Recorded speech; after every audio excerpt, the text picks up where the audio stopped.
भर के दबंगई बढ़ गई। तोहरा चल के जेल भइल, तोहरा चल के जेल भइल, रोजाना अपराधी बन गइल। दिलवा लगा के बोले लुए जान, नीरज भर के दबंगई बढ़ गइल। दिलवा लगा के बोले लुए जान, नीरज भर के दबंगई बढ़ गइल। Music by Jagadish Kushwaha.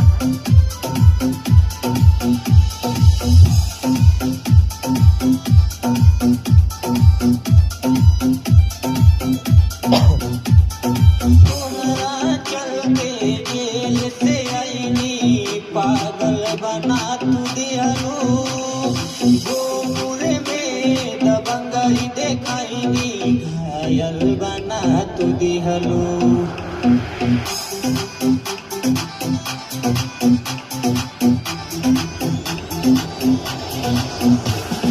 तोहरा चलते जेल से आईनी, पागल बना तू दिहलू। गोमुरे में दबंगई देखाईनी, घायल बना तू दिहलू।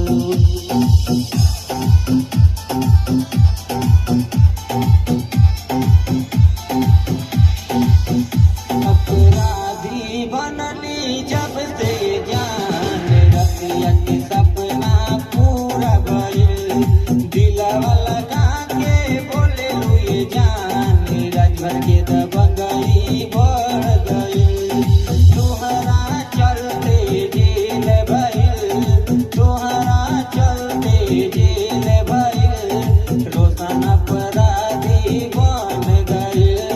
दिलवा लगा के बोले लुए जान, नीरज भर के दबंगई बढ़ गइल।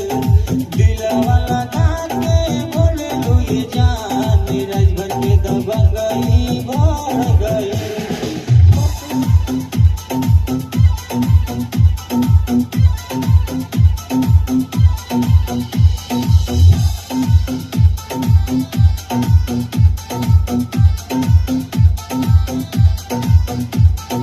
राज्य भर के दबंगई होला सबसे आगे, बड़े बड़े माफिया देख के हमके भागे।